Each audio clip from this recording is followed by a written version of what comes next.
दिल्ली में 70 विधानसभा हैं और 70 विधानसभा में दो राजनीतिक दल ऐसे हैं जो सबसे ज़्यादा हिस्सेदारी की कोशिश करेंगे, बहुमत लाने के प्रयास करेंगे, सरकार बनाने की कोशिश करेंगे।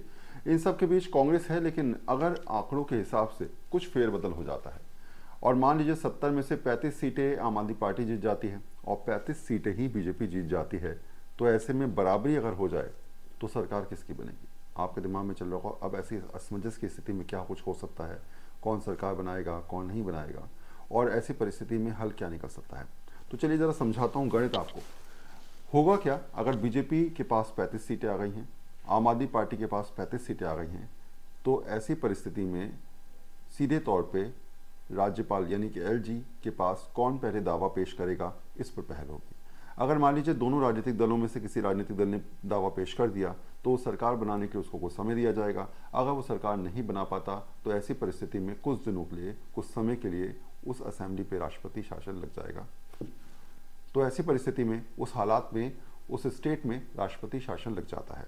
तो दिल्ली में भी ऐसे हालात बनेंगे। अगर मान लीजिए 35 सीटें आम आदमी पार्टी के पास गई और 35 सीटें बीजेपी के पास गई, तो और दोनों की दोनों राजनीतिक दल सरकार बनाने में नाकामयाब हुए तो राष्ट्रपति शासन दिल्ली के अंदर लग जाएगा। लेकिन एक बात ज़रूर समझिए कि ऐसे हालातों के बीच में एक और भी तस्वीर पेश होती है, वो ये कि अगर मान लीजिए दोनों के पास 34 सीटें जाती हैं और 2 सीटें जाती हैं कांग्रेस के पास, तब भी ये दोनों दल अपनी तरफ से प्रयास करेंगे, पहले जाकर बात करेंगे।